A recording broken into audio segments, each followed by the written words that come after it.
The Canadian wilderness is vast and unforgiving, stretching endlessly in icy silence. It is a place of deep forests, frozen lakes, and endless isolation. For those who have lived off the land for generations, the northern regions of Canada hold both beauty and danger. But sometimes, the land itself seems to hold secrets, mysteries that defy logic, stories that send chills down the spines of even the bravest explorers. One of those mysteries is the strange disappearance of an entire Inuit village near Anjikuni Lake. This story begins in the early 1930s with a man named Joe LaBelle, a seasoned fur trapper who had spent years navigating the harsh wilderness. LaBelle was familiar with the area around Anjikuni Lake, having passed through before.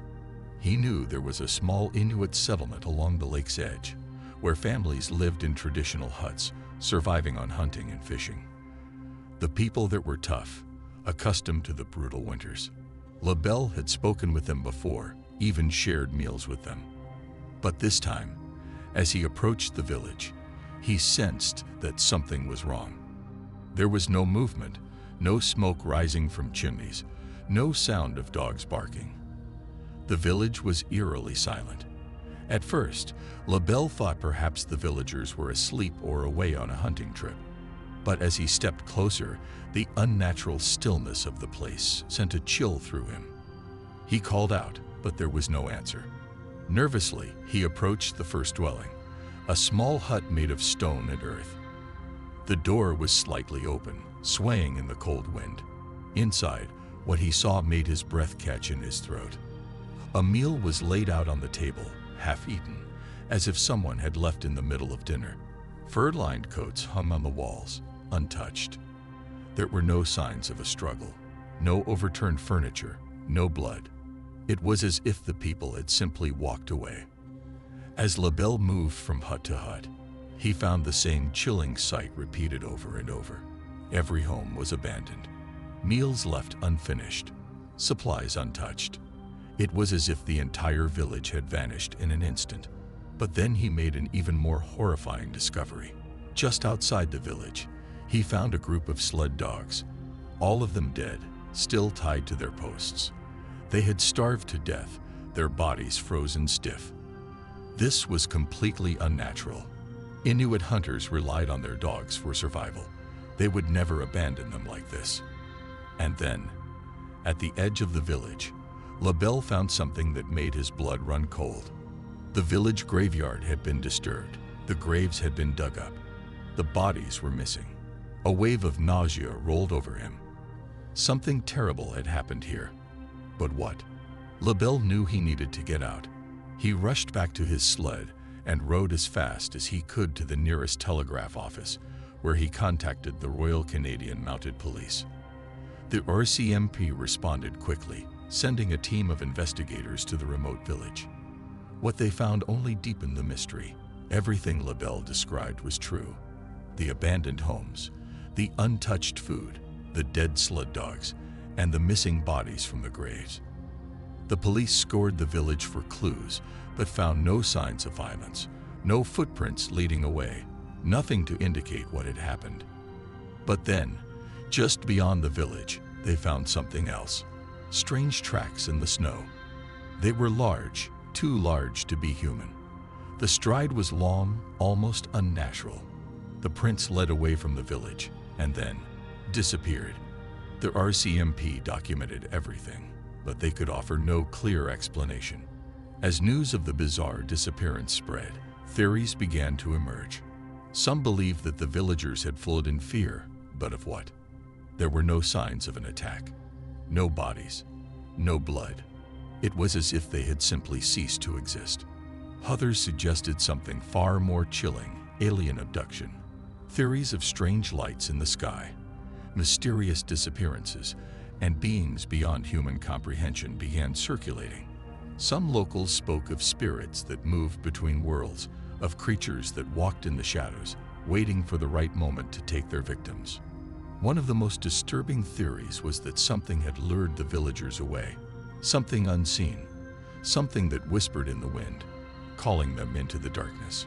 Some Inuit elders refused to speak of the incident, while others told stories of the Tornmarsuk, a malevolent spirit that could take entire groups of people, erasing them from existence. Despite the growing fear and speculation, the case eventually faded from public attention. There were no further clues, no new discoveries. The missing villagers were never found.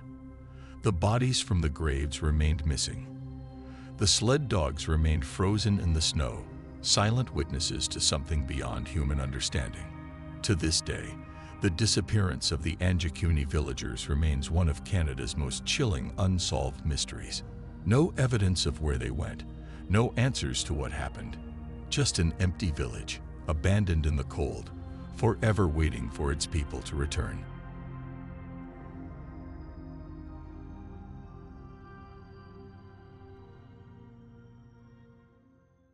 In the frozen wilderness of Manchuria, hidden from the eyes of the world, a facility operated under a veil of secrecy so dark that even whispers of its existence were rare. This was Unit 731, a covered biological warfare research division of the Imperial Japanese Army. Officially known as the Epidemic Prevention and Water Purification Department, it was anything but that. Instead, it became a house of horrors where men, women, and even children were subjected to some of the most inhumane experiments ever conducted in human history. Dr. Shiro Ishii, a name that should be as infamous as Mengele or Goebbels, was the mastermind behind Unit 731.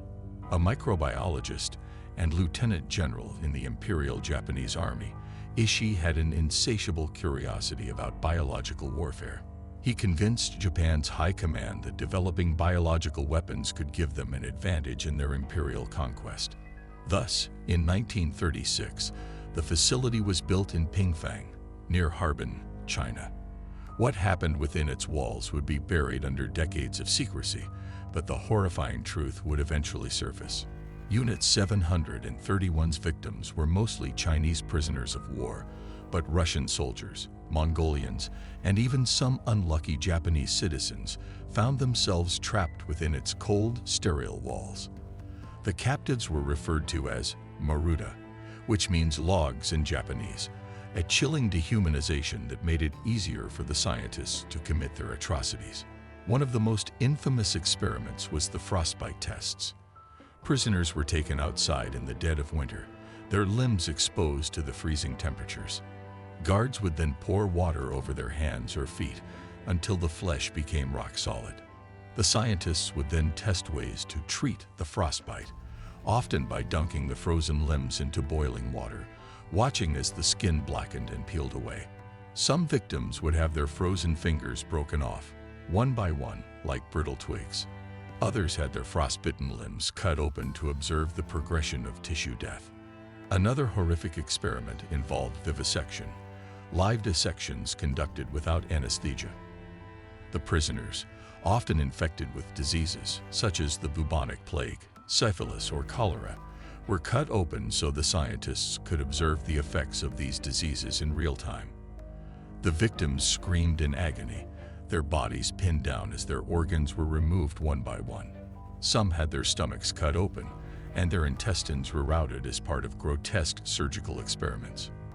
Others were purposefully infected with deadly diseases, their bodies ravaged as scientists documented every painful moment. Unit 731 was also responsible for some of the earliest tests of biological weapons. Infected fleas were released into Chinese villages, causing outbreaks of the bubonic plague that killed thousands.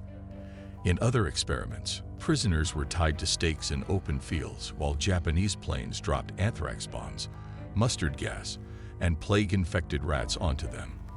The scientists would then observe how long it took for the victims to die. For years, these experiments continued in absolute secrecy, and the facility expanded. The true horror was not just in the experiments themselves, but in the sheer efficiency with which they were conducted. The scientists kept meticulous records, documenting every gruesome detail as if they were conducting routine medical tests. Victims were numbered, categorized, and studied like lab animals. Beyond biological experiments, Unit 731 also carried out barbaric endurance tests. Prisoners were deprived of food and water for weeks to test survival limits. Others were locked in pressure chambers and subjected to increasing atmospheric pressure until their eyeballs burst. Some were placed in centrifuges and spun at deadly speeds to determine how many revolutions the human body could endure before succumbing. But as World War II came to an end, Unit 731 faced a new crisis. In 1945, with the Soviet army closing in, the Japanese government ordered the destruction of the facility. Evidence was burned, prisoners were executed to eliminate witnesses, and many of the scientists fled. But despite their efforts, the truth could not be completely erased. The most shocking part of this dark chapter in history came after the war ended. Instead of facing justice for their crimes, many of Unit 731's top scientists, including Shiro Ishii, were granted immunity by the United States government. In exchange for their research on biological warfare, they were never prosecuted. The U.S. military saw the potential of the data and offered the scientists protection in exchange for their findings, much like they had done with Nazi scientists in Operation Paperclip. As a result, Ishii and his colleagues walked free. Some continued their medical careers in Japan, while others worked quietly for the U.S. government. The victims of Unit 731 were never given justice. The horrors of Pingfang remained buried for decades, only coming to light through the testimonies of former soldiers and leaked documents. Decades later, survivors and historians worked to uncover the truth about Unit 731. Some former Japanese soldiers, racked with guilt, came forward to describe what they had witnessed. The sheer scale of the atrocities shocked the world. But despite mounting evidence, the Japanese government largely refused to acknowledge Unit 731's crimes.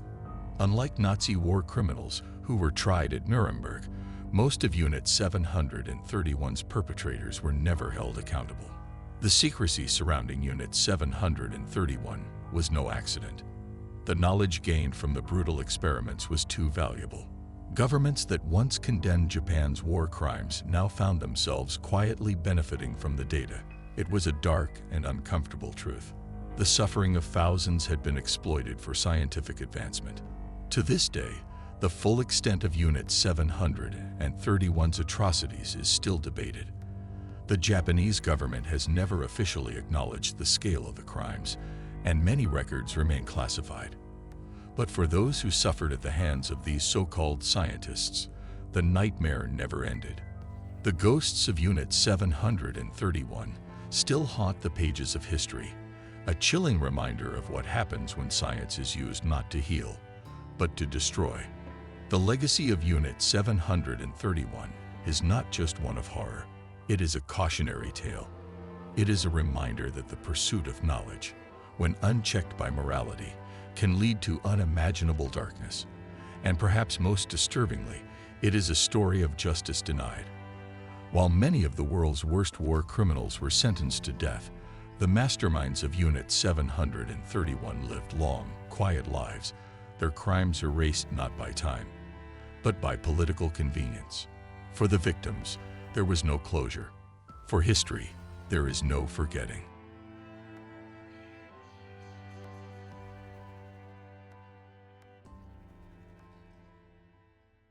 In the vast wilderness of Kenya, where the land is untamed and the nights stretch long and unforgiving, a horror unfolded in 1898 that would send shivers down the spines of even the most hardened men. It was here, amidst the dry grasslands and dense thorny bushes of Savo, that two lions began a reign of terror that would last for months, preying on humans with an intelligence and ferocity rarely seen in nature. At the time, the British were constructing a railway bridge over the Savo River, part of the Grand Uganda Railway project. This railway was meant to be a crucial link in Britain's empire, connecting the interior of Africa to the coast. Thousands of laborers, many of them Indian and African workers, toiled under the scorching sun, building the railway piece by piece. But their greatest threat was not the grueling conditions or the deadly diseases that lurked in the wilderness. It was something far worse, something with sharp teeth and an insatiable hunger. The attacks began quietly. At first, a worker would go missing from his tent, his absence noticed only at dawn. Then another. Rumors spread that a predator was lurking in the darkness, but no one had seen it. Soon, the disappearances turned to blood-soaked nightmares. Men were snatched from their makeshift shelters in the dead of night, their screams echoing through the camp as they were dragged into the tall grass, never to be seen again. Panic gripped the workers. Some refused to sleep, while others built fires around their tents, hoping to ward off the unseen menace. But the lions were not deterred. They grew bolder. They began hunting in tandem, working together to strike fear into the camp.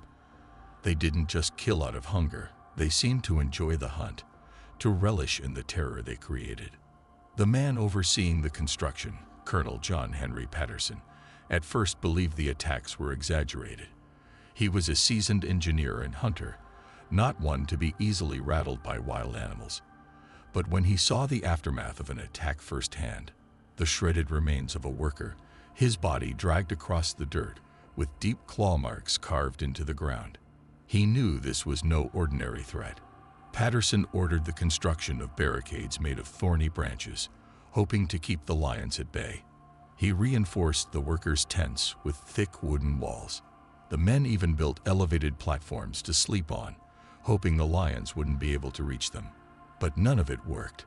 The lions continued their killing spree, sometimes leaping over the barricades or tearing through the walls of the shelters as if they were nothing. The workers began to abandon the site in droves.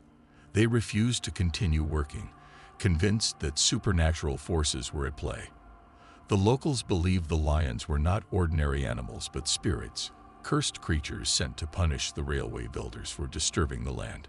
Some whispered that the lions were the embodiment of ancient warriors, returning from the dead to seek revenge. Patterson, however, was determined to put an end to the nightmare. Armed with his rifle, he began hunting the beasts, setting up traps and waiting in the darkness for them to appear. He spent countless nights perched in trees, rifle in hand, his breath held as he listened for the telltale rustling of grass that signaled their approach. One night, after weeks of failed attempts, Patterson finally got his chance. He spotted one of the lions approaching the camp, its massive silhouette barely visible against the dim moonlight. He took aim and fired. The lion let out an ear-splitting roar but did not fall. Instead, it turned and disappeared into the bush. Patterson followed the blood trail, tracking it through the dense vegetation, his heart pounding. He fired again and again until finally the beast collapsed. It took multiple shots to bring it down, a testament to its sheer size and strength. But the hunt was not over. The second lion, just as ferocious, remained at large. Over the next few weeks, the killings continued, though now there was only one predator. The second lion seemed even more cunning, avoiding Patterson's traps and striking when least expected. It was as if it had learned from its fallen partner, adapting its tactics to survive. Patterson was relentless. He knew the only way to restore order was to kill the second beast, and so, night after night, he waited. Then, finally, the moment came. The second lion approached a goat that had been tied up as bait. Patterson fired, hitting the lion, but it did not go down. It charged, its massive form moving swiftly through the darkness. He fired again, and then again. The lion staggered but still did not fall. Only after several more shots did it finally collapse, its body twitching before going still. When the lions were examined, their sheer size stunned even the most experienced hunters. They were much larger than typical African lions, measuring nearly 10 feet long from head to tail. Unlike most male lions, they had no manes, their sleek bodies covered only in short fur. But the most chilling discovery came when Patterson examined their stomachs. They were filled with human remains. The lions had been feeding on people for months, possibly years. In total, it is estimated that the two lions killed at least 35 people, though some reports suggest the number was much higher, possibly exceeding 100. The fear they instilled was so great that work on the railway was brought to a halt until they were eliminated. With the lions finally dead, the workers returned, and construction on the railway continued. Patterson, now regarded as a hero, later wrote about his harrowing experience in his book, The Man-Eaters of Tsavo, a chilling account that would later inspire movies, documentaries, and legends. The bodies of the lions were eventually preserved and sent to the Field Museum in Chicago, where they remain on display to this day. Their skins were mounted, their skulls studied, their story forever etched into history. But even in death, the legend of the man-eaters lives on. Scientists have since studied their remains, trying to determine what drove them to hunt humans so relentlessly. Some believe the lions turned to human prey due to a shortage of their usual food sources. Others theorize that an outbreak of disease in local wildlife forced them to seek an alternative diet. Whatever the reason, the tale of the man-eaters of Tsavo remains one of the most terrifying true stories of human-wildlife conflict. It is a story of survival, of fear, and of the relentless hunt between man and beast. But above all, it is a reminder of the raw power of nature, a force that, when provoked, can turn even the most majestic creatures into monsters of the night.